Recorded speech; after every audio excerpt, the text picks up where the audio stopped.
चलिए आज हम बात करते हैं ऑर्गेनोमेट्रिक कंपाउंड के अंदर। ठीक है, ऑर्गेनोमेट्रिक कंपाउंड का मतलब सबसे पहले यदि आप डेफिनेशन पढ़ते हैं तो आप बोलते हैं कि देयर बॉन्डिंग बिटवीन, हालांकि ये लास्ट लेक्चर में भी इस पर बेस्ड क्वेश्चंस बात कर चुका था कि which of the following is organometric. ठीक है, लास्ट लेक्चर में सिनर्जिक बॉन्डिंग भी पढ़ी थी, तो आज मैंने ये लेक्चर्स ऑर्गेनोमेट्रिक के लिए ही पढ़ा हुआ है। तो bonding between metal and carbon है, if there is a bonding between metal and carbon तो उस कंपाउंड को बोलते हैं ऑर्गेनोमेट्रिक कंपाउंड। तो क्या बोल सकते हैं कि compound in which there is a bonding between metal and carbon, उस कंपाउंड को आप बोल सकते हैं ऑर्गेनोमेट्रिक कंपाउंड। ठीक है, अब आप देखो ऑर्गेनोमेट्रिक कंपाउंड की टाइप की बात करें कि आप बोलोगे type of organometric compound, organometric compound के टाइप बात करें। ठीक है, देखिए सबसे पहली जो टाइप आती है उसे बोलते हैं सिग्मा बॉन्डेड। ठीक है, पहली जो टाइप आती है उसे बोलते हैं sigma bonded, sigma bonded organometric compound. ठीक है, यानी आप देखेंगे मेटल और लिगेंड के बीच में आपका क्या होना चाहिए, सिग्मा बॉन्ड होना चाहिए। ठीक है, तो आप बोलोगे, यदि मैं डायरेक्टली एग्जांपल बोल दूं कि there is a sigma bond between metal and carbon, या आप ऐसा बोल सकते हैं कि जो भी सिग्मा जो भी ऑर्बिटल है वो लोन पेयर डोनेट कर रहा है, जैसे हमने मॉलिक्यूलर ऑर्बिटल थ्योरी पढ़ी थी। ठीक है, इस एग्जांपल से ही हम काम चलाते हैं, डेफिनेशन तो जरूरत नहीं है। अब देख लीजिए, जैसे अपन ने पढ़ते थे गिन्नार्ड रेजेंट RMgX। ठीक है, आप बोलोगे जैसे मान लीजिए ट्राइथाइल लेड, जैसे ये ट्राइथाइल ये हुआ है, ये हुआ है टेट्राइथाइल लेड हुआ है। ठीक है, यदि मान लीजिए CH3Li हुआ है, CH3 ट्वाइस CuLi हुआ है, फ्रैंकलिन रेजेंट हमने पढ़ा हुआ है R2Zn। तो ये सब क्या है, यदि ये एग्जांपल देखेंगे तो इसके अंदर क्या है, कार्बन और Mg, carbon aluminium, carbon Pb, carbon lithium, carbon copper, carbon zinc. तो these are considered as a sigma, इसके अंदर कहीं भी पाई बॉन्ड नहीं है, तो that's why this is non as sigma bonded organometric compound. ठीक है, ज्यादा सोचना नहीं है, पूछा जाएगा which of the following is sigma bonded. अब आप देखो मैं नेक्स्ट जो चीज बता रहा हूं पाई।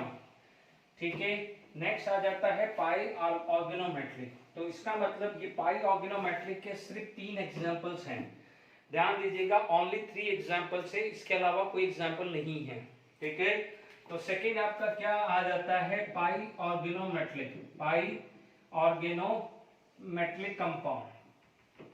ठीक है, अब आप देखो इसके अंदर जो सब आपके पास जो एग्जांपल जो आ जाते हैं, पहला जो एग्जांपल जो आ जाता है उसे बोलते हैं जीसस सॉल्ट। ठीक है, ये आया है। ओके, आप देखेंगे इसका स्ट्रक्चर, आप देखेंगे या फॉर्मूला देखेंगे, तो फॉर्मूला जो आपका आता है दैट इज C2H4 N2। ठीक है, एंड PTCl थ्राइस। ठीक है, आपके पास क्या आ जाएगा, PTCl थ्राइस आ जाएगा। ठीक है, तो यहां पर ये आपका फॉर्मूला है। ओके, इसका मतलब मैं समझाता हूं, पहले स्ट्रक्चर समझते हैं। ठीक है, स्क्वायर प्लेनर ज्योमेट्री है, तो आप ये Cl, ये Cl, ये Cl पढ़े। अब आप देखिए, या मैं यहां पर एक चीज बना देता हूं, ये Cl आ गया है, ये CH2 एंड CH2। तो आप देखेंगे कि जब जैसे ये पाई बॉन्ड टूटेगा, ठीक है ना, पाई बॉन्ड टूटेगा तो कार्बन के ऊपर नेगेटिव चार्ज आएगा, इसलिए यहां पर डोनर कौन सा होता है, पाई ऑर्बिटल। पाई नेगेटिव होगा, पाई होगा, क्योंकि कार्बन यहाँ एक क्लोरीन है, तो इसलिए आप ऑर्गेनोमेट्रिक के अंदर क्या हुआ है, पाई बॉन्ड टूटा, नेगेटिव चार्ज हुआ, तो या तो ये नेगेटिव चार्ज होगा तो ये डोनर होगा, या ये नेगेटिव चार्ज होगा तो ये डोनर होगा। तो इसीलिए क्या किया जाता है, इसमें यहां पर बीच में लाइन ले जाते हैं। बीच में लाइन ले जाने का मतलब डोनर में भी दिस, डोनर में भी दिस, क्योंकि डोनर 2 है यहाँ, इसलिए यहाँ पर 2 लिखा है। नीटा इज द रिप्रेजेंटेशन कि सपोज ये एक रिप्रेजेंटेशन के लिए यूज लिया है और ये 2 का मतलब होता है this carbon and this carbon दोनों में से कोई भी डोनर हो सकता है। ठीक है, इन दोनों कार्बन में से कोई भी डोनर हो सकता है। Is it clear to all of you? दोनों में से कोई भी डोनर हो सकता है। ओके, ठीक है, डोनर कोई भी हो सकता है। ओके, तो ये CH2 यानी C2H4 दिखा। ये जीसस सॉल्ट का मतलब, पाई का मतलब समझ में आया। वहां पर इससे पहले सारे सिग्मा बॉन्ड ही थे। क्या बॉन्ड थे? सिग्मा बॉन्ड थे। ठीक है ना, वहां पर पाई नहीं। यहाँ पर पाई टूटेगा, सिग्मा थोड़ी टूटेगा। पाई बॉन्ड टूटेगा तभी तो यहाँ नेगेटिव चार्ज आएगा। ठीक है, इसके बाद यदि सेकेंड एग्जाम्पल आप देखते हैं तो वो आता है फेरोसिन या सैंडविच, कई बार बोला जाता है। सेकेंड एग्जाम्पल जो आता है उसे बोलते हैं फेरोसिन। ठीक है, फेरोसिन का प्यार भरा नाम होता है सैंडविच फॉर्म या सैंडविच बोला जाता है। ठीक है, अब आप देखिए यहाँ पर आपके पास जो आ जाता है वो आता है नीटा 5, ठीक है, C5H5 ट्वाइस, ठीक है, Fe। ठीक है, आप समझ लीजिए यहाँ पर आपके पास ये स्ट्रक्चर है। ओके, ये पाई बॉन्ड है, ये पाई बॉन्ड है, माइनस चार्ज है। इसका फॉर्मूला क्या हुआ है? C5H5। ठीक है, यदि आप इसका रेजोनेंस देखते हैं तो आप देखेंगे ये माइनस चार्ज यहां जाएगा तो ये माइनस चार्ज यहां आएगा। ठीक, तो अब आप देखिए माइनस चार्ज तो किसी पे भी आ सकता है, जरूरी थोड़ी पाई, मैं यहाँ पर पाई बॉन्ड ना हूं, यहाँ पाई बॉन्ड ना, माइनस चार्ज यहाँ लगा सकता हूँ, माइनस चार्ज यहाँ लगा सकता हूँ, माइनस चार्ज कहीं भी आ सकता है। तो ठीक है, तो यहाँ पर 5 का मतलब क्या हुआ है? -1 2 3 4 5, कोई भी पाई 5 हो सकता है। Is it clear? इसलिए यहाँ 5, उससे पहले वाले में 2 था। अब आप देखो दिस इसको आप क्या बोलते हो? इसको क्या बोलते हो? पाई इलेक्ट्रॉन बोलते हैं, क्योंकि हम ऑलरेडी पढ़ चुके हैं कि if any lone pair during the delocalization या during the formation of resonance can act as a pi bond या pi bond form कर रहा है, can act as a pi electron। तो डोनर कौन हुआ? यहाँ पर भी ये पाई हुआ है, इसलिए इसको पाई बॉन्डेड बोला जाता है या पाई बॉन्डेड बोल सकते हैं, पाई बॉन्डेड ऑर्गेनोमेटलिक कंपाउंड। ठीक है, पाई बॉन्डेड ऑर्गेनोमेटलिक कंपाउंड। ठीक है, अब आप देखिए इसका फॉर्मूला आप स्ट्रक्चर बना सकते हो। ठीक है, ये डीलोकलाइजेशन हो रहा है। ओके, यहाँ पर आपके पास क्या हुआ है? ऐसा आ जाएगा और बीच में Fe आएगा। Fe को ऐसे डिनोट किया जाता है कि इसका मतलब होता है बीच में सेंटर में, मतलब डोनर ये भी हो सकता है, ये भी, ये भी, ये भी या ये भी हो सकता है। इसलिए यहाँ पर 5 दिया है, ये 2 का मतलब दिस फॉर्मूला इज 2। अब आप देखो सैंडविच कैसे है, जैसे ब्रेड की 2 स्लाइसेस है, इसके बीच में सैंडविच आ जाता है ना, इसी तरह 2 ये है, इसके बीच में आयरन है, आयरन यहाँ है, 2 ये है। ठीक है, इसीलिए इसका नाम सैंडविच फॉर्म भी बोला जाता है। ठीक है, ठीक है, सैंडविच आ जाता है। ओके, तो बी भी क्लियर हो गया है। इसके बाद क्या आता है? तीसरा। ये 3 के अलावा चौथा है भी नहीं। ठीक है, आपका जो थर्ड एग्जांपल जो आ जाता है, जो सी एग्जांपल आता है, उसे बोलते हैं dibenzene chromium. Dibenzene chromium, dibenzene chromium. Dibenzene chromium का जो फॉर्मूला है वो आता है N6C6H6 ट्वाइस एंड यहाँ Cr आ जाएगा। ठीक है, लगभग जैसा भी पढ़ा था वैसा ही स्ट्रक्चर होता है। ठीक है, यहाँ पर आप देखेंगे बेंजीन के अंदर तो पाई बॉन्ड डीलोकलाइज होता है, पढ़ा हुआ ही है। अब आप देखो हमने ये भी पढ़ा है कि बेंजीन के अंदर पाई बॉन्ड, देखिए बेंजीन का आप स्ट्रक्चर देखेंगे तो दिस में बेंजीन का स्ट्रक्चर ये भी हो सकता है और बेंजीन का स्ट्रक्चर ये भी हो सकता है। ठीक है, अब पाई बॉन्ड टूटेगा तो नेगेटिव चार्ज इनमें से कहीं पे भी नेगेटिव चार्ज आ सकता है, इसीलिए यहाँ पर डोनर के आगे क्या लिखा है? C, वहां पर 5 था और उससे पहले 2 था। ठीक है, अब आप देखिए इसके बीच में आप क्रोमियम लगा दीजिए और वैसा का वैसा ही है, कुछ नया चेंज नहीं है।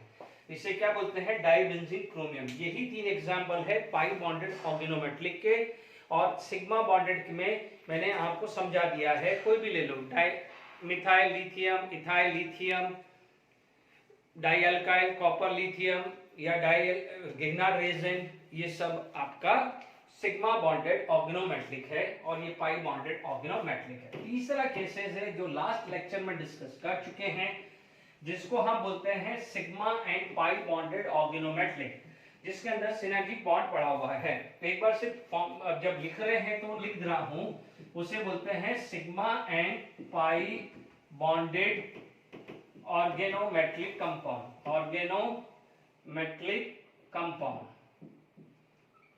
Organometallic compound. ठीक है, इसे क्या बोलते हैं, sigma and pi bonded organometallic compound. ठीक है, यहां पर आपके पास ये आ गया है जितने भी मेटल कार्बोनिल है।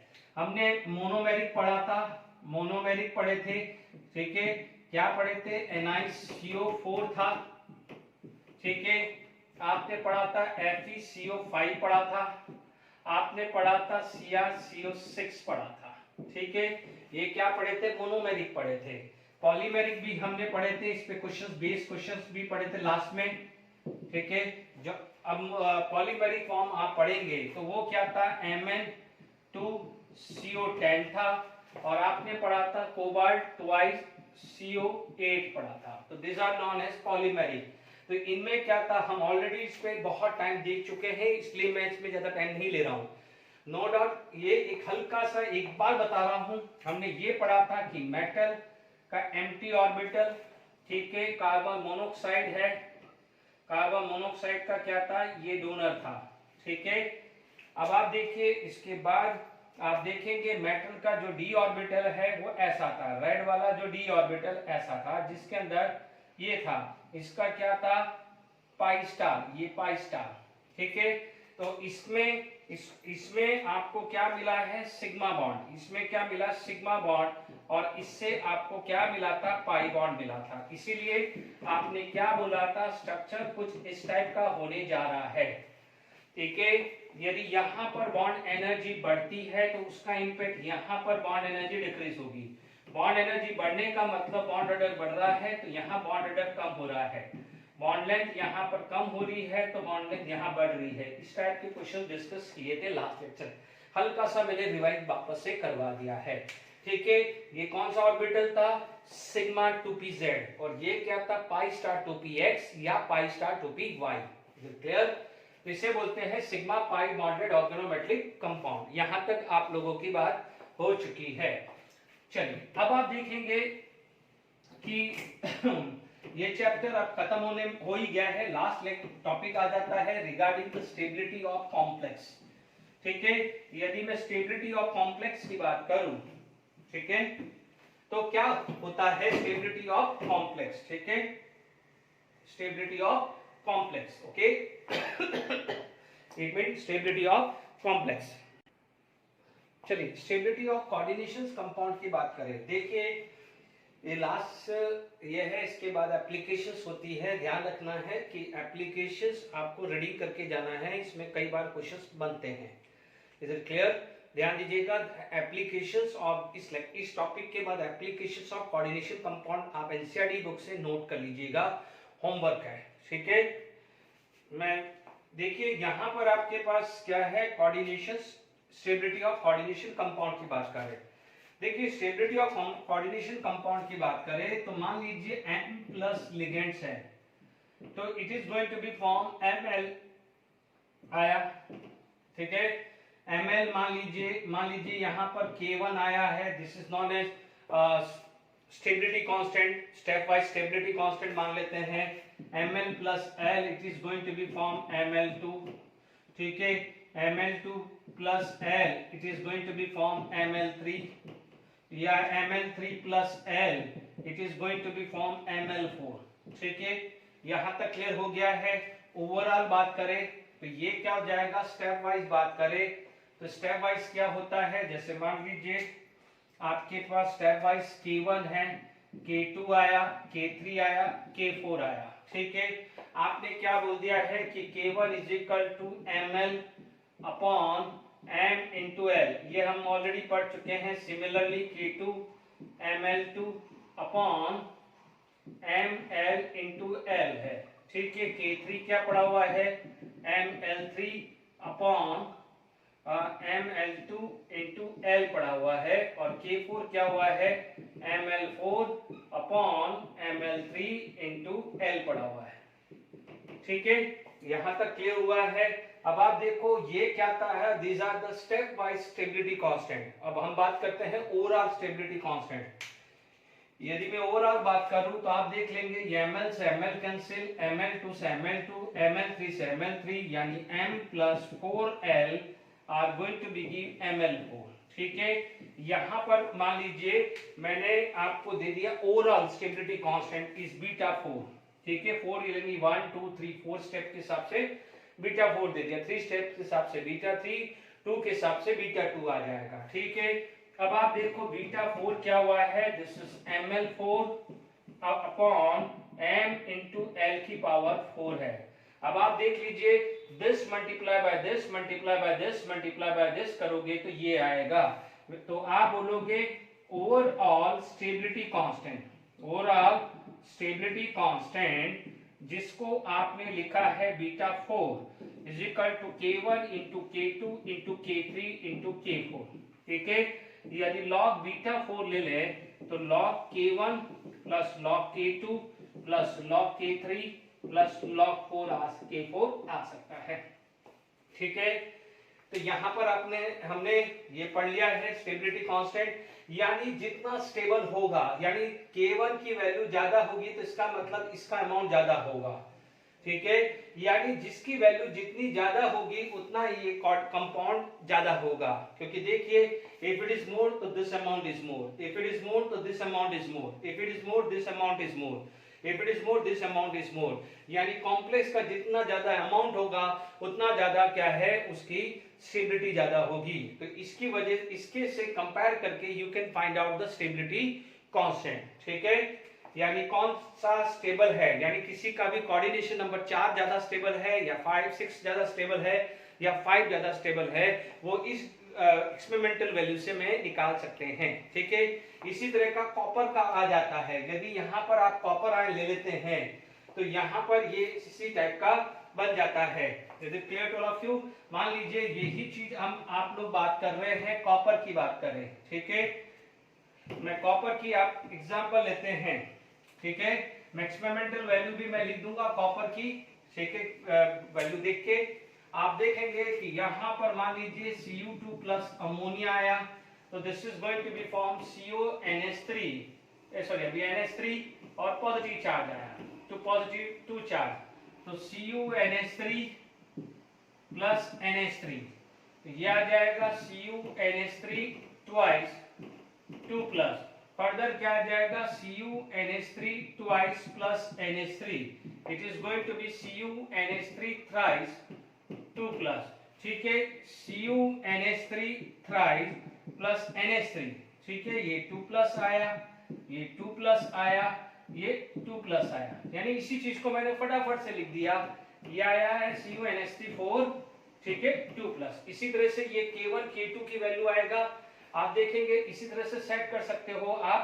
ठीक है, मैं डायरेक्टली ये लिख रहा हूं, ठीक है, डायरेक्टली मैं ये लिख रहा हूं कि B4 जो है वो क्या बना है कि Cu2 plus plus 4NH3 give CuNH3 2 plus, B4 की वैल्यू क्या आ जाएगी CuNH3 2 plus upon Cu2 plus into NH3 की पावर 4 आ जाएगा। ये तो क्लियर टू ऑफ यू, तो ये बिल्कुल वैसा का वैसा ही आया है।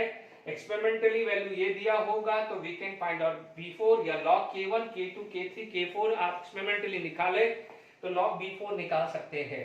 ये क्लियर। अब आप देखिए एनसीईआरटी टेक्स्ट बुक के हिसाब से मैंने खत्म कर दिया है, इसका इलस्ट्रेशन कर देता हूं, फिर मैं एडिशनली जेडब्ल्यू नीट पॉइंट ऑफ व्यू में आगे बात कर रहा हूं। पहले इसको मैं खत्म करूं एनसीईआरटी क्वेश्चन। देखिए एक्सपेरिमेंटली आप वैल्यू देखेंगे log K1 K2 K3 K4 की वैल्यू, यानी इससे आपको पता चल जाएगा K1 आएगा लगभग 10 की पावर -4, यानी log K की वैल्यू बढ़ रही है, इसका मतलब K की वैल्यू यहाँ log K की वैल्यू कम हो रही है, यानी K की वैल्यू बढ़ रही है 10 की पावर -4, 10 की पावर -3, 10 की पावर -2 या इस टाइप से वैल्यू आ रही है। Is it clear? जो भी है। अब आप देखो log B4 की वैल्यू 11.9, यानी this plus this plus this plus this, ठीक है, सॉरी मैं उल्टा बोल गया, यहाँ पर डिक्रीज हो रही है, यानी +4 ऐसे करके ये वैल्यू आ रही है, ये 11.9 आ रही है। अब देखिए ये सिर्फ एक्सपेरिमेंटल वैल्यू है, वो हमारे को लिख ली है।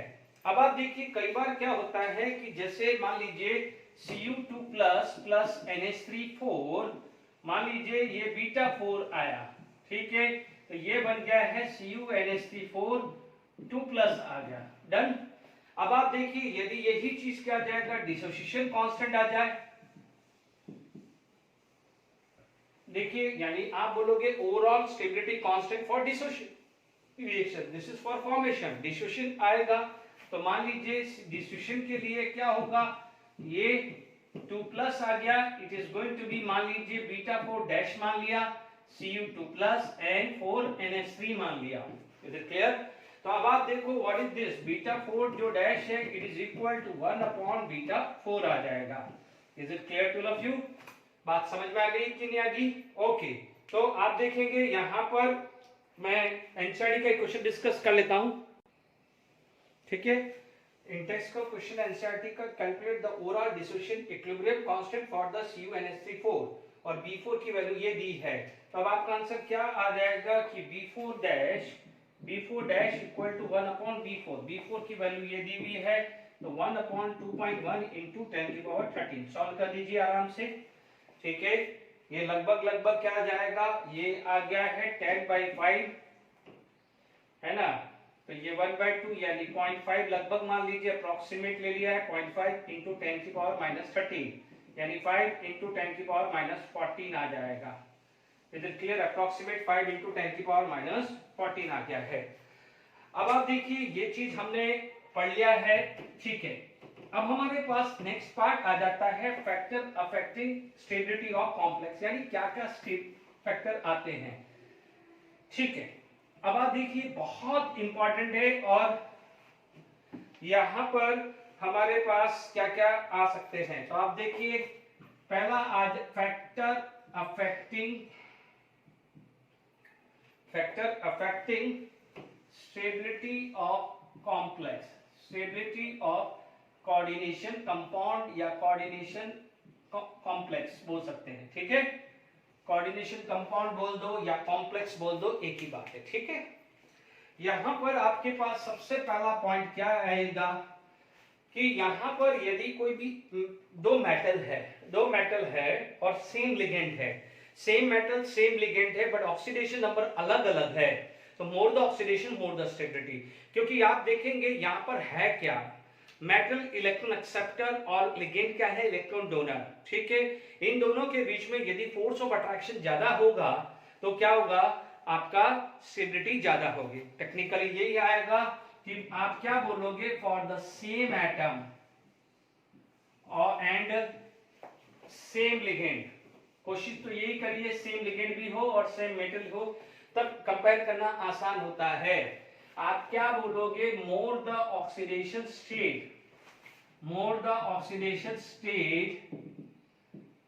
द स्टेबिलिटी ऑफ कॉम्प्लेक्स, है ना, मोर द स्टेबिलिटी है ना ऑफ कॉम्प्लेक्स। बच्चों कॉम्प्लेक्स बोल दो, कोऑर्डिनेशन कंपाउंड बोल दो, कॉम्प्लेक्स एंड कोऑर्डिनेशन एंटिटी बोल दो, सबका मतलब एक ही है, ठीक है। मोर द स्टेबिलिटी ऑफ कॉम्प्लेक्स, ठीक है, या मोर द स्टेबिलिटी ऑफ कंपाउंड लिख दे दो, ठीक है ना, कंफ्यूजन नहीं रहे। जैसे मान लीजिए आपके पास था FeCN6 3- और यहां पर है FeCN6 4-, ठीक है। तो आप क्या बोल सकते हैं, यहां पर ऑक्सीडेशन स्टेट आप ढूंढेंगे तो आप बोलोगे दिस इज +3, यहां पर आएगा +2, तो +3 की स्टेबिलिटी +2 से ज्यादा है। Is it clear? ये क्लियर हो गया है, यानी +3 की स्टेबिलिटी +2 से ज्यादा है। दूसरी चीज क्या होनी चाहिए कि फॉर द सेम मेटल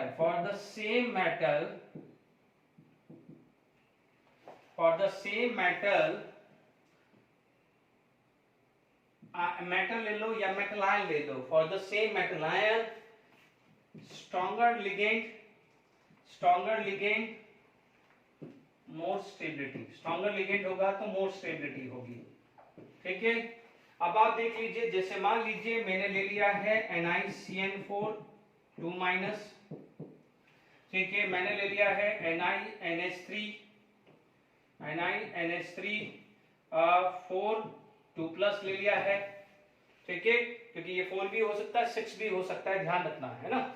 मान लीजिए मैंने NiH2O4 आपने 2+ ले लिया या NiCl4 2- ले लिया, यानी आप देख सकते हैं कि according to the spectrochemical series ligand कौन सा स्ट्रॉन्गर है, लिगेंड की स्ट्रेंथ की बात करें, स्ट्रेंथ ऑफ लिगेंड बात करें, स्ट्रेंथ ऑफ लिगेंड बात करें तो आपका Cl- then ammonia then water then Cl- आया करता है। Is it clear? तो आप बोलोगे for the same metal ion stronger ligand more the stability, यानी this is the order of stability, यानी आप ये किसकी बात कर रहे हैं, स्टेबिलिटी की बात कर रहे हैं, ये किसकी बात कर रहे हैं, आप स्टेबिलिटी की बात कर रहे हैं, ठीक है। तो आप देख लीजिए दोनों पॉइंट बिल्कुल सिंपल है, यदि सेम मेटल है और सेम ही लिगेंड है तो जितना ज्यादा ऑक्सीडेशन स्टेट होगा उतना स्टेबिलिटी ज्यादा होगी, ठीक है।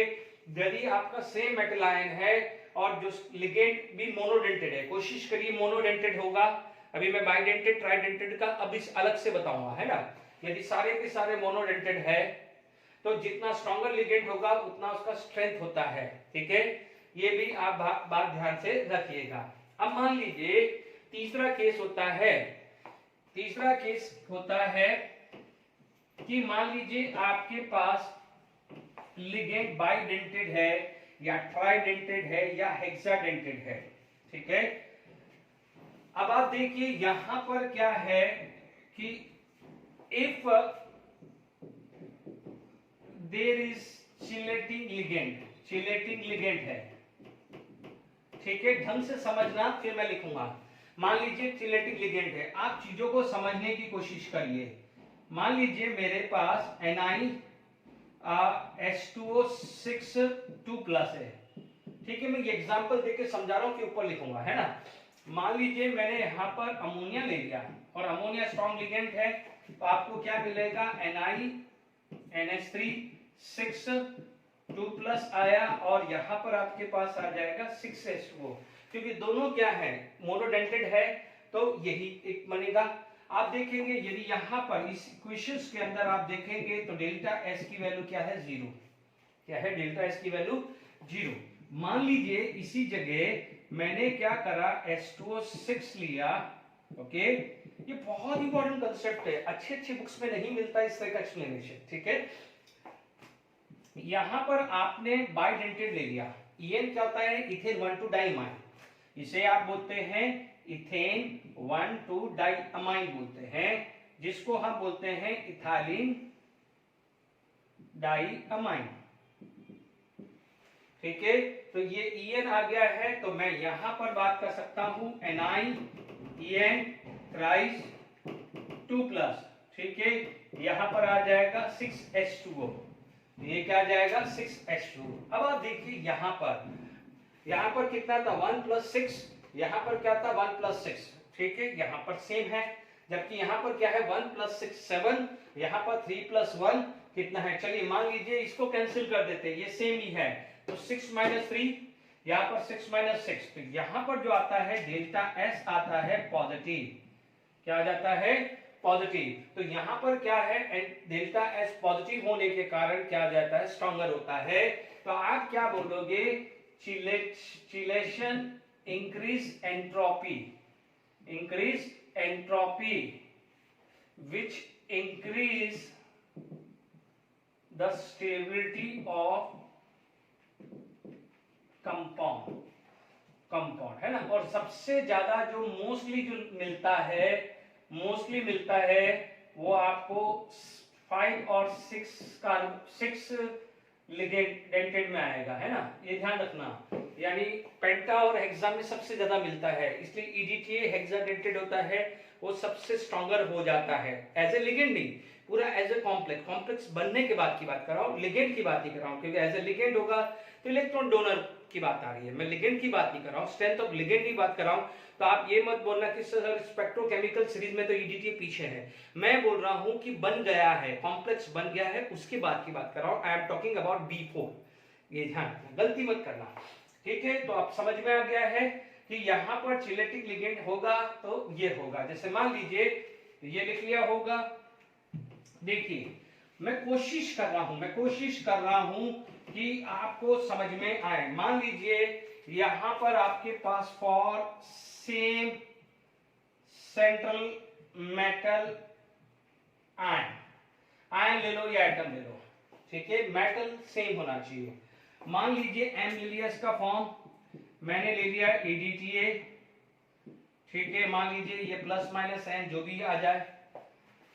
मान लीजिए मैंने यहां ले लिया है EPTN, ठीक है, ये ट्वाइस ले लिया है, प्लस माइनस एन ले लिया है, एम ले लिया है, EN थ्राइस ले लिया है, प्लस माइनस एन ले लिया है, और एम मैंने ले लिया है, इनफैक्ट अमोनिया ही ले लिया, ले लेके प्लस माइनस एन ले लिया, जो भी ऑक्सीडेशन नंबर आना है।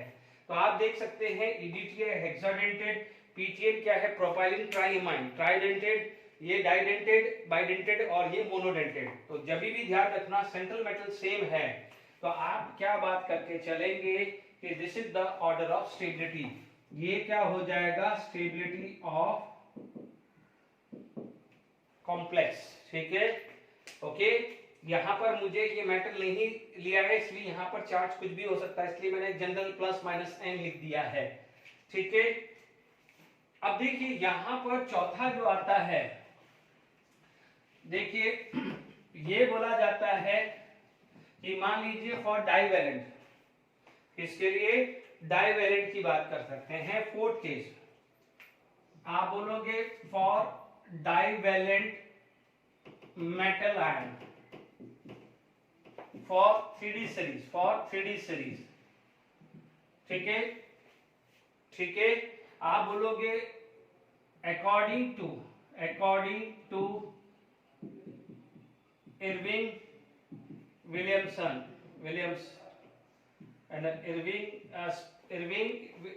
विलियमसन क्या होता है, जैसे Mn+2 है, Mn2, ठीक है, यहां से शुरू कर रहा हूं।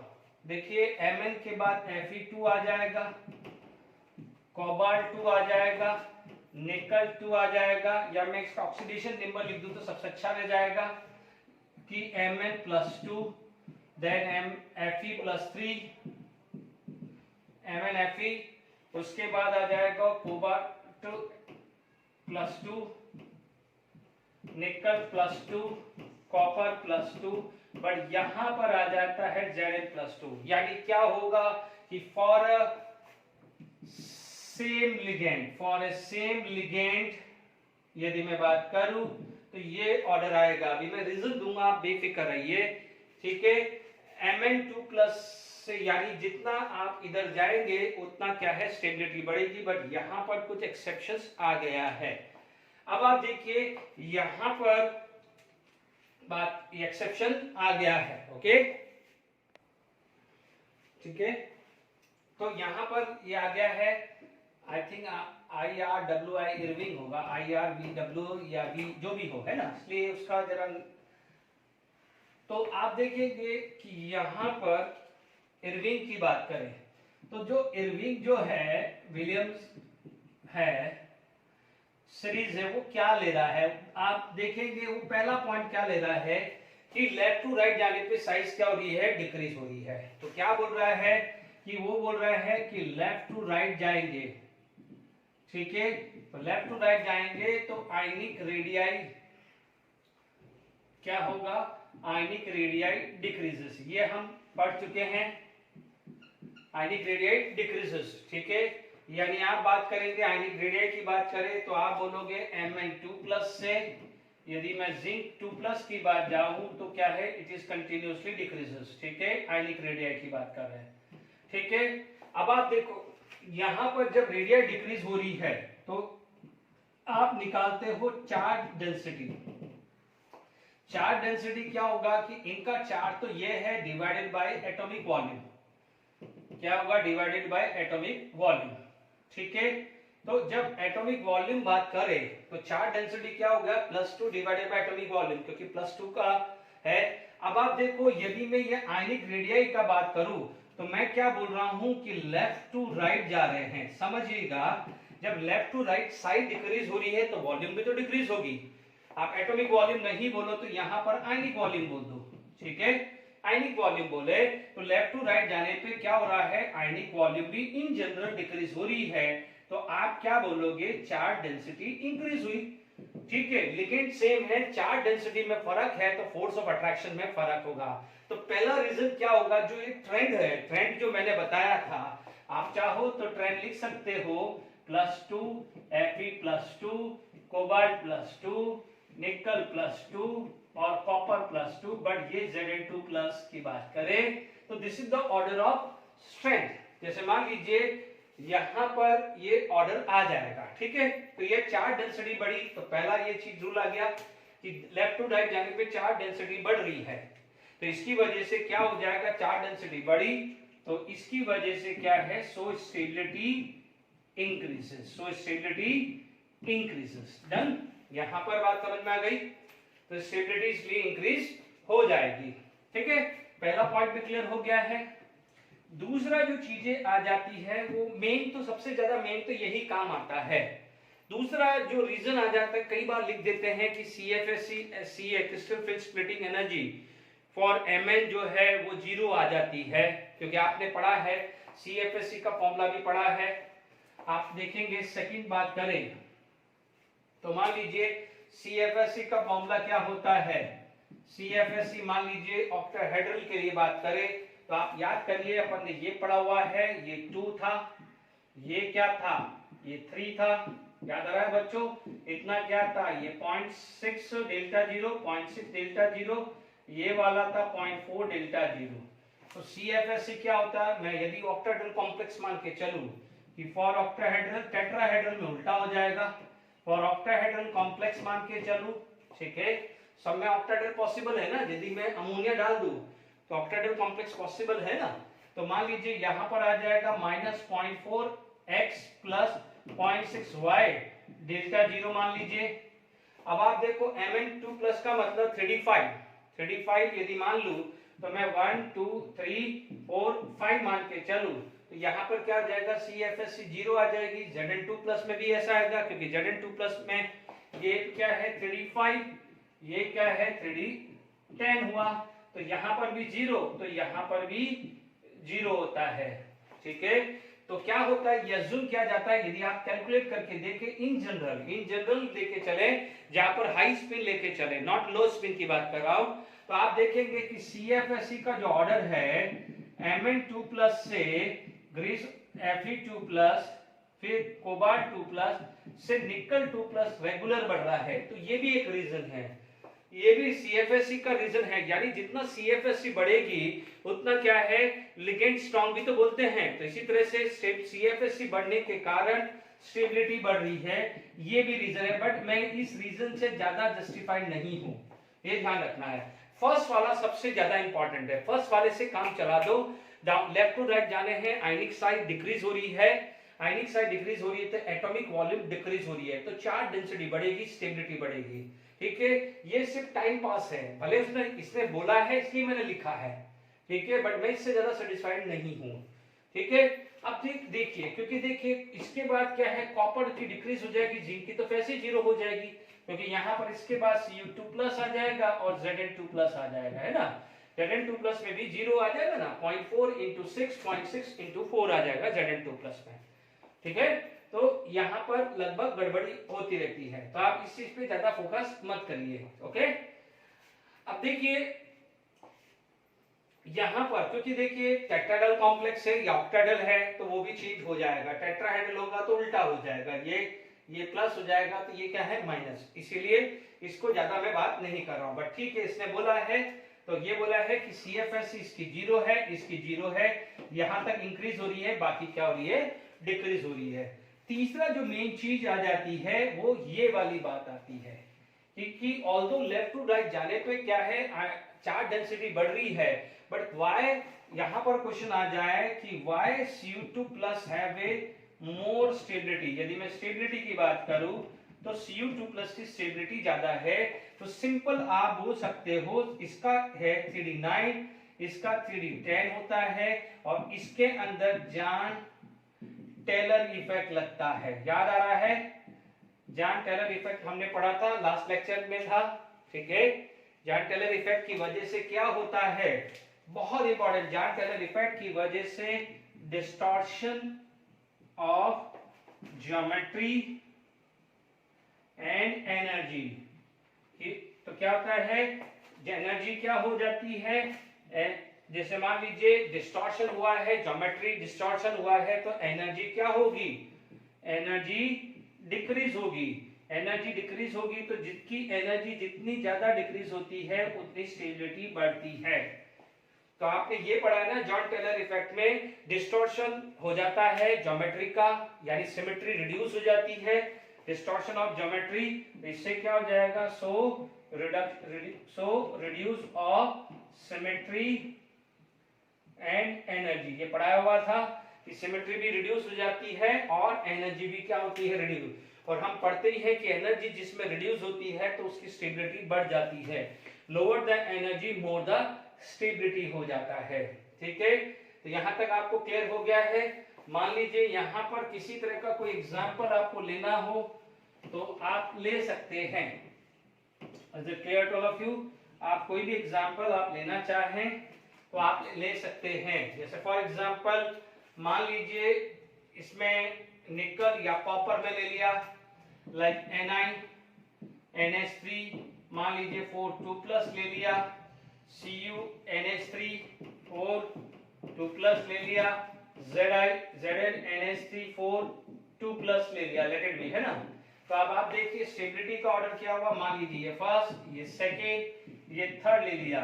मान लीजिए एग्जांपल है, तो स्टेबिलिटी का जो ऑर्डर है,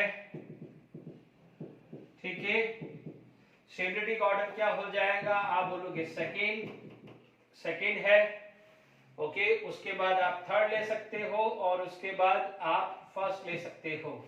क्यों? क्योंकि जिंक क्या होगा, निकल से जिंक का कम से कम इलेक्ट्रॉन डेंसिटी क्या होगी, लो होगी। तो ये है, हालांकि इतना कंट्रोवर्शियल नहीं देगा, तो इससे बेटर है जिंक हटा देता हूं, मैं कोबाल्ट लगा देता हूं। ठीक है, मान लीजिए मैं यहाँ कोबाल्ट लगा देता हूं, इतना कंट्रोवर्शियल नहीं देगा। ठीक है, तो यहां पर आ जाएगा। ठीक है, जिंक आ भी गया तो भी आप 2 3 1 कर देना, जिंक आ गया तो 2 3 1 करना है, ये चीज आप ध्यान दीजिएगा। ठीक है, मान लीजिए मैंने कोबाल्ट लिया, ठीक है, तो आपका आंसर क्या आ जाएगा, 2 1 एंड 3 आ जाएगा यदि मैं कोबाल्ट लेता हूं। ठीक है, तो यहां पर इसके बाद जो है मैंने ये चैप्टर खत्म कर दिया है, सारी चीज मैंने डिस्कस कर ली है। ओके, तो अब आपका काम क्या है, सिर्फ एप्लीकेशन जो है वो देखना है। एप्लीकेशन एनसीईआरटी बुक से आपको पूरी रीडिंग करनी है, अभी आप लोगों ने रीड कर लिया होगा, जो एप्लीकेशंस है उस पर मैंने लिए हैं क्वेश्चंस। ठीक है, आप देखेंगे यदि आप इस नोट्स को रेफर करेंगे तो आप एप्लीकेशंस में डायरेक्ट क्वेश्चंस हैं। ठीक है, मैं भी जेडब्ल्यू मेंस है, ठीक है, हो सकता है मैं एक नेक्स्ट लेक्चर एक बनाऊं जिसमें क्या है कि जो भी पुराने क्वेश्चन बच जाए उसको एक साथ लेके पूरा का पूरा चैप्टर आपको मैं रिवाइज करवाऊंगा।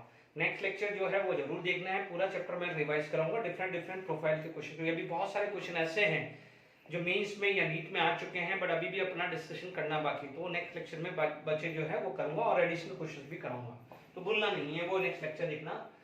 The compound use in the treatment of lead poisoning, आप देखेंगे बिल्कुल एनसीईआरटी बुक में दिया हुआ है, ज्यादा इधर उधर हिलने की जरूरत नहीं है।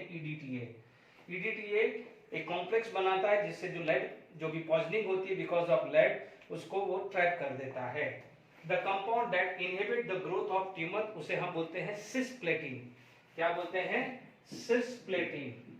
ठीक है, तो प्लेटिनम का आ गया है सिस्प्लेटिन, तो ये आपका सिस्प्लेटिन आएगा। ठीक है, कोई ज्यादा इधर तो हिलने की जरूरत नहीं, एनसीईआरटी में से ही आया, इसलिए एप्लीकेशंस रीडिंग करना बहुत जरूरी है। ठीक है, यहां तक खत्म हो गया है। ओके, इसके बाद यदि हम बात करते हैं, ये क्वेश्चन बहुत अच्छा क्वेश्चन है। ठीक है, यहां पर आप दिया है the complex ion that will lose its CFSE, that is crystal field splitting energy upon oxidation to plasticity. देखो PHEN है, ठीक है, व्हाट इज द PHEN हम लोगों को पता है, ओके, कि ये आपका स्ट्रक्चर है लगभग, ठीक है, ये आया है एक तरह से, ये बना दीजिए और यहां पर नाइट्रोजन लगा दीजिए, तो दिस इज PHEN, ठीक है। यहाँ पर है स्ट्रॉन्ग लिगेंड है तो पेयरिंग करेगा। अब आप देखिए इसके अंदर यदि आपको देखना है तो आपके पास 4 फॉर्म है, ठीक है। पहला क्या आ जाएगा Na2+, से बन रहा है Na3+, ठीक है। दूसरा बन रहा है आपका Cobalt2+ से बन रहा है Cobalt3+, ठीक है। तीसरा जो आपका बन रहा है Zn2+ से Zn3+ बन रहा है, ओके। और चौथा जो बन रहा है वो बन रहा है Fe2+ से Fe3+ बन रहा है। देख लीजिए, आराम से समझ लीजिए, यही कहना चाह रहा है the complex ion that will lose its CFSE upon oxidation to plus state, ठीक है, ignoring pairing energy। आप देख लेंगे यहाँ पर ये बाइडेंटेड है तो 2 into 3 यानी कोऑर्डिनेशन नंबर 6 हुआ। जैसे ही कोऑर्डिनेशन नंबर 6 हुआ है तो आप क्या बोलोगे, CFSE फॉर ऑक्टाहेड्रल कॉम्प्लेक्स, ठीक है। CFSE का फॉर्मूला क्या होता है, -0.4x + 0.6y डेल्टा 0, ठीक है। ध्यान से समझ लीजिएगा, यदि आपकी x की वैल्यू बढ़ रही है, देखिए आप समझ सकते हैं, x बढ़ेगा तो CFSE कम होगा और y बढ़ेगा तो CFSE बढ़ेगा। बिल्कुल एक लॉजिक लगा दीजिए, ठीक है। x क्या होता है, x होता है Eg में, सॉरी T2G में, x the electron in T2G, ठीक है। ये क्या हुआ है, दिस इज T2G और y क्या होता है Eg। Is it clear? ये चीज क्लियर होगी। एक बार और देख लीजिए, कंफ्यूजन नहीं लाना है। ये आपके पास है, ठीक है। ये आपका क्या था, रेफरेंस था, ये क्या था 0.6 डेल्टा 0 और ये क्या था 0.4 डेल्टा 0, ठीक है। ये क्या है T2G, ये क्या है Eg।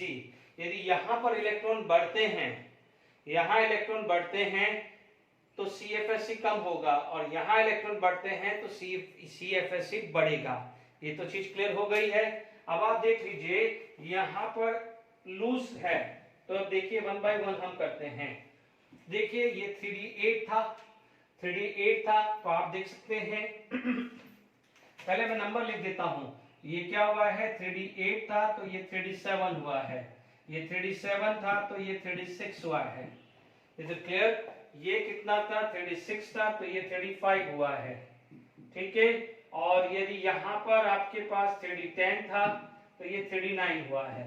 देखो यहाँ पर आप 3D6 से स्ट्रॉन्ग लिगेंड है तो ये होगा T2G6 Eg0 आएगा, ठीक है ना। तो क्या आप देख सकते हैं यहाँ पर आपके पास इस तरह का है, स्ट्रॉन्ग लिगेंड है।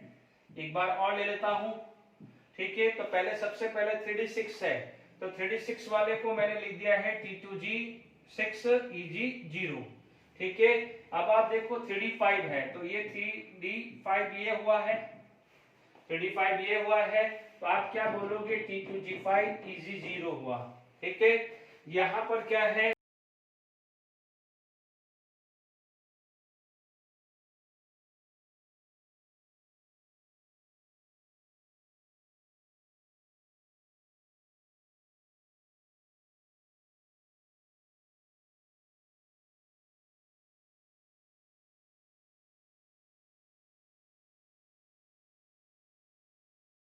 सेवन था तो ये 6 ये होगा, T2G6 वाला ये आया, ये 7 आया तो 7 आया, T2G6 Eg1 है, T2G6 Eg1 है, ठीक है। आप देख सकते हैं 3D8 तो यही आएगा तो T2G6 Eg2 है, 3D7 है तो आपने पढ़ा हुआ है T2G6 Eg1 आया, ठीक है। यदि 3D10 हुआ, 3D9 हुआ तो आप बोलोगे T2G6 Eg3 है और T2G6 Eg4 है। अब आपको क्या चाहिए कि CFSE कम हुए, तो अब आप एक लॉजिकली सोचते जाइए। देखिए यहाँ पर मैंने x की वैल्यू बढ़ाई या y की वैल्यू कम करी, या y की वैल्यू बढ़ाई या x की कम करी, दो ही पॉसिबिलिटी है, ठीक है। तो आप देखेंगे यहाँ पर देखिए ये 0 आ गया, ये क्या गया है 0, यहाँ पर ये कितना हो गया है, 1 by 1 कैलकुलेट करते जाओ। यदि यहाँ पर नहीं समझ में आ रहा तो छोड़ दो। यहाँ पर आपका क्या है, CFSC कितना आ जाएगा, CFSC कितना आ जाएगा, ठीक है। आप बोलोगे सर 0.4 इंटू 6 आया, तो यहाँ पर कितना आ जाएगा, CFSC कितना आया है, 0.4 इंटू 5 आया है, ठीक है।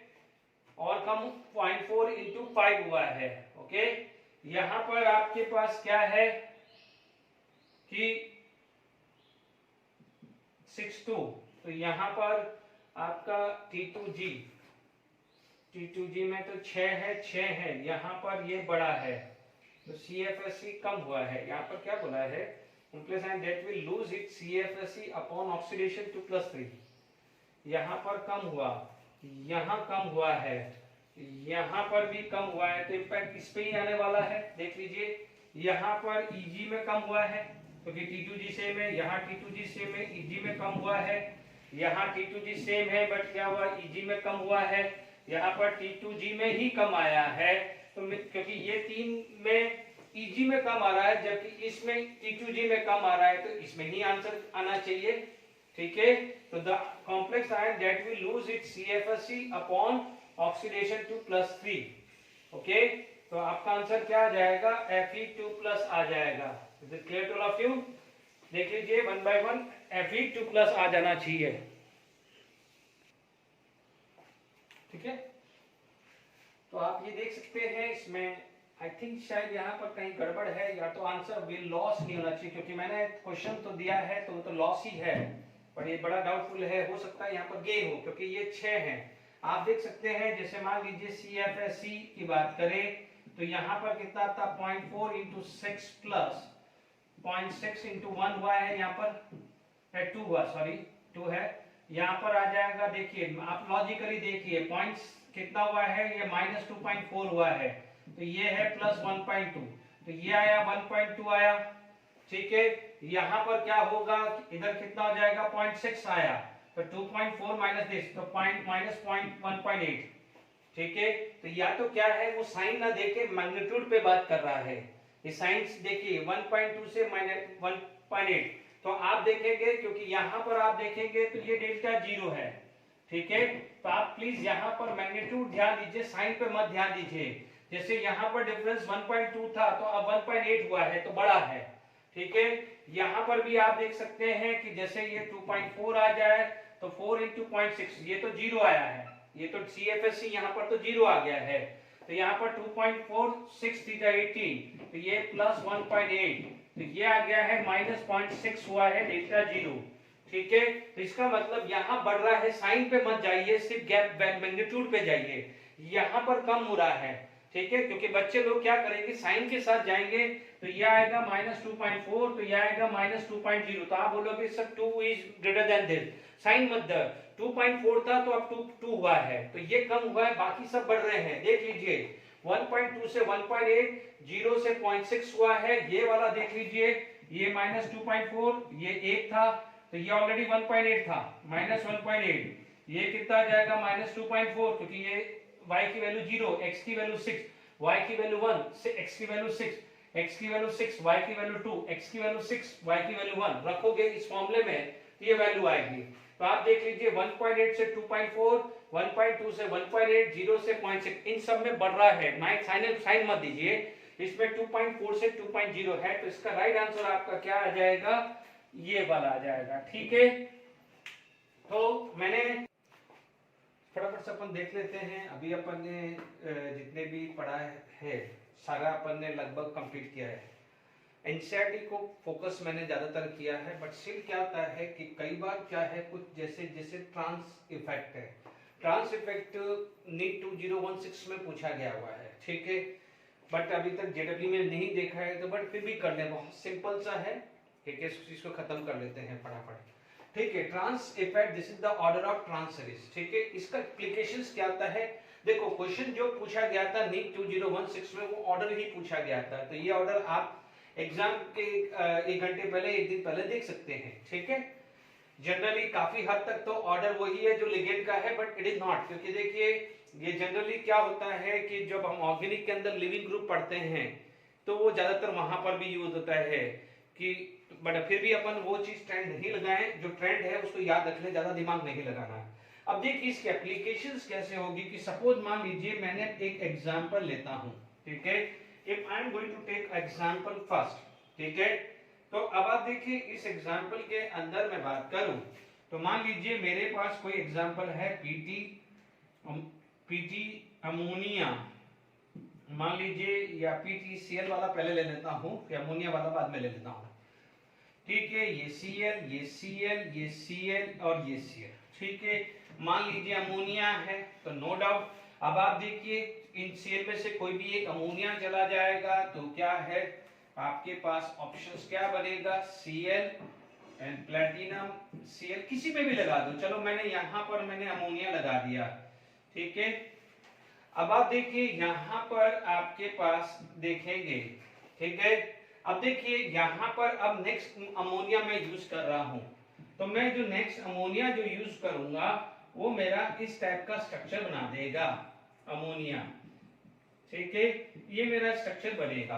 अब आप बोलोगे कि सर क्यों हुआ, देखो ये सीएल लगाऊं तो ये लगा, या ये सीएल हटाऊं तो यहां लगा, तो अमोनिया अमोनिया यहां लिखूं या अमोनिया अमोनिया यहां लिखूं, स्क्वायर प्लेनर के अंदर क्या होती है, सेम फेज सिस होता है, सेम फेज सिस होता है, तो आपके पास क्या है ये फॉर्म मिलेगी सिस फॉर्म। अब आप क्वेश्चंस आएगा कि सर आपने चलो यहां लगाया तो अमोनिया एग्री, यहां लगाया तो अमोनिया एग्री, इन दोनों में से कहीं से भी एक लगा दो तो एग्री है, बट सर ये भी तो निकल सकता है। अब आप देख लीजिए कि Cl माइनस का जो ट्रांस इफेक्ट है वो अमोनिया से ज्यादा है, तो Cl माइनस के सामने वाला ट्रांस मतलब सामने वाला यानी क्या हो जाएगा, ये अमोनिया निकलेगा, ठीक है, क्योंकि Cl माइनस का ट्रांस इफेक्ट ज्यादा है, इसका मतलब Cl माइनस के ट्रांस पोजीशन पे जो भी ग्रुप होगा वो निकलेगा, यानी यहां से अमोनिया निकलेगा तो वो अमोनिया ही आने वाला है, तो यानी ये तो सेम का सेम ही रहा, उससे तो कोई फर्क नहीं हुआ, तो ये इन दोनों में से नहीं हुआ। उल्टा नहीं होगा कि अमोनिया यहाँ है और Cl हटके ये अमोनिया निकल जाए, नहीं है, क्योंकि अमोनिया का ट्रांस इफेक्ट Cl माइनस से कम है, तो Cl माइनस के जो भी ट्रांस होगा वो निकल जाएगा, यहां से निकला और ये अमोनिया निकला तो वो तो सेम का सेम ही रहा, तो इसलिए यहां पर इंपैक्ट नहीं आया। अब ये Cl निकालो या ये Cl निकालो एक ही आने वाला है, तो इस केस में आपका पोजीशन क्या बना है, सिस बना है। अब फटाफट से दूसरा एग्जांपल आप ले लें, तो मैं यहां पर क्या करता हूं, अमोनिया लगा देता हूं, इससे भी और क्लियर हो जाएगा, ठीक है, मैं क्या लगा देता हूं, यहां अमोनिया लगा देता हूं इसी एग्जांपल के अंदर, ठीक है। तो आप देख लीजिए मैंने यहां पर सेकेंड एग्जांपल ले लिया है और मैंने यहां अमोनिया लगा दिया है, ठीक है, कुछ भी लगा सकते हो, आपका तो कोई भी एग्जांपल सेट करना है। अब मैंने क्या करा है, Cl माइनस लगा दिया है, ठीक है, I am going to put Cl minus, ठीक है। अब Cl माइनस इन चारों में से कहीं भी Cl माइनस लगा दो, चलो ये अमोनिया आ गया, ये अमोनिया आ गया, ये अमोनिया आ गया। अब आप देखो ammonia is replaced by Cl minus, तो ये Cl माइनस कर दिया। अब आप देखो अगेन Cl माइनस आप लगा रहे हो, बट अब आप देख लीजिए किसका ट्रांस इफेक्ट ज्यादा है, किसका ट्रांस इफेक्ट ज्यादा है, तो आप देखेंगे Cl माइनस का ट्रांस इफेक्ट अमोनिया से ज्यादा है, तो क्या होगा, अब अमोनिया निकल जाएगा, जबकि अमोनिया निकल जाएगा, क्या निकल जाएगा, अमोनिया।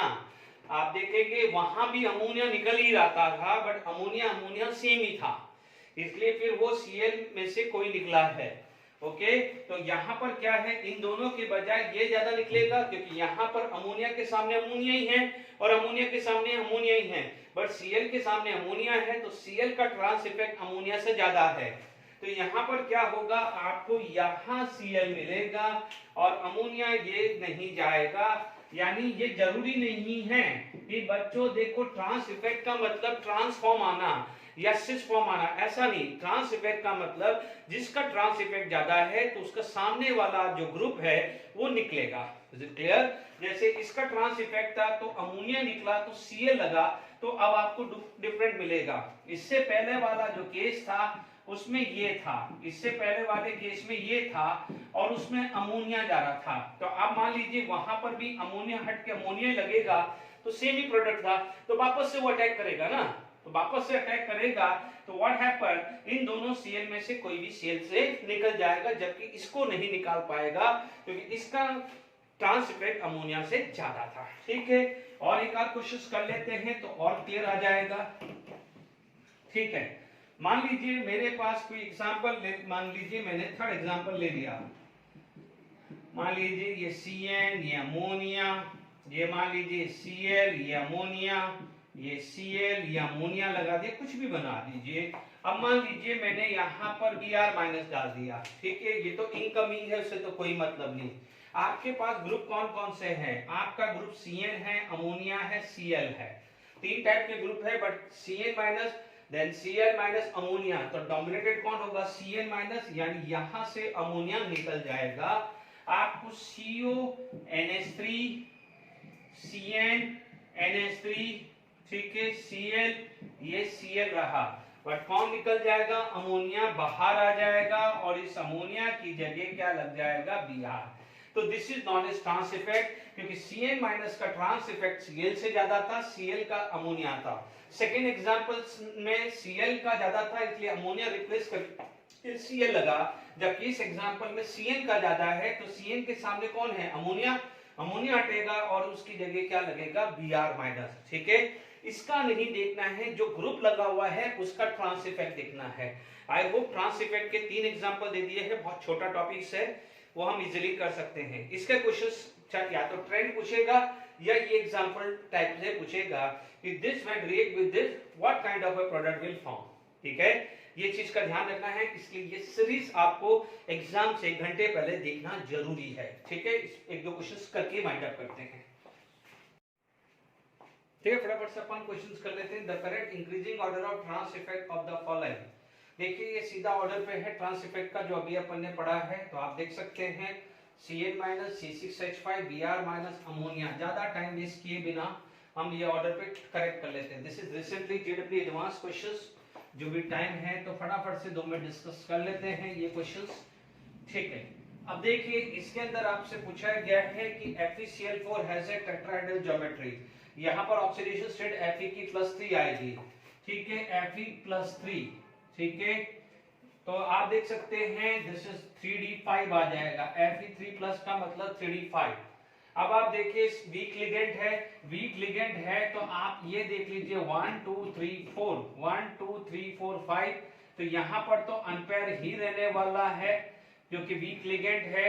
तो नेक्स्ट जो ऑर्बिटल यूज होगा, coordination number is 4, coordination number is 4, तो ये 4s, ये 4p आएगा, 3d 1 2 3 4, तो हाइब्रिडाइजेशन sp3 यानी tetrahedral. Is it clear? Tetrahedral आ गया है तो आपका ए स्टेटमेंट राइट है, ए स्टेटमेंट राइट है। COEN has a 2 geometrical isomerism. No, ये मैंने पढ़ाया हुआ है इस टाइप का क्वेश्चंस। ठीक है, ये ध्यान रखना है, इसके अंदर 5 अनपेयर्ड इलेक्ट्रॉन है, 5 अनपेयर्ड, इसमें कितने हैं? 5 अनपेयर्ड है, ये नोट करके रखिए क्योंकि आगे वाला सी ऑप्शन में यही देखना है। कोबाल्ट En NH3 ट्वाइस, देखिए दिस इज कोबाल्ट 1 2 3 4 5 6 मैंने ट्रिक बताई थी। En वाला जो है वो ये ले लीजिए, Cl Cl अमोनिया अमोनिया। एक एग्जांपल ये CO 1 2 3 4, ये En, ठीक है, Cl Cl अमोनिया अमोनिया। एक एग्जांपल ये आया है। Is it clear to all of you? एक और ले सकते हैं CO, ठीक है, En, ठीक है, आप ये भी ले सकते हैं ammonia ammonia Cl and Cl। यानी आप देख सकते हैं कि इसके अंदर यदि मैं बात करूं, ये फेस पे En के साथ Cl है तो बाकी में ये है, यदि ये Cl है तो बाकी में ये आ रहा है। Is it clear to all of you? तो आप ये अलग अलग ले सकते हैं। Is it clear to all of you? फटाफट देखते रहिए।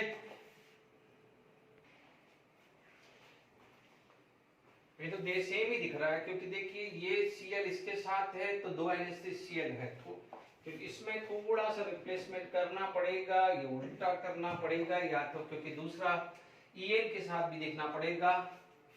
ओके, तो यहाँ पर NH3 यहाँ लगा दे तो Cl यहाँ लगा दे, क्योंकि यहाँ पर ClNH3 है, तो ये मेरे हिसाब से 3 टाइप का बनना चाहिए।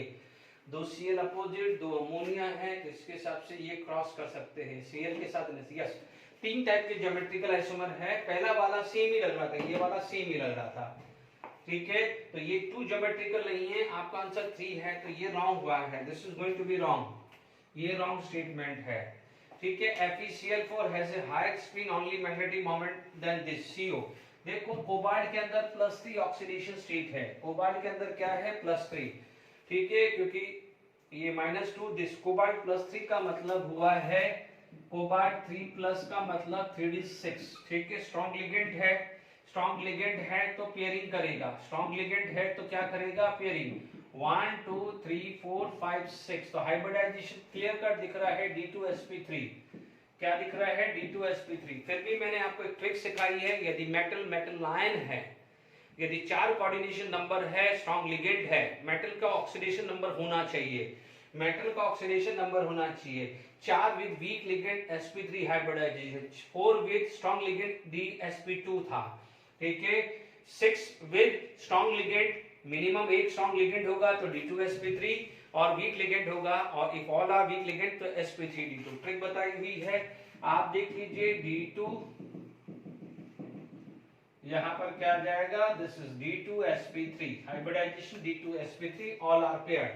तो FeCl4 has a magnetic moment, yes, तो ये राइट है, ठीक है। Cobalt ion in NH3 has a sp3D2 hybridization, cobalt ion ये नो हैज क्या है D2sp3 hybridization, not sp3D2 hybridization। I hope इसका जो फाइनल आंसर जो है वो क्या हुआ है, A एंड C आ गया है। देखिए this is the simple JEE advance question, ठीक है। आज के लेक्चर के लिए क्लियर, फिर नेक्स्ट लेक्चर में बात करेंगे। Okay, thank you very much. Okay.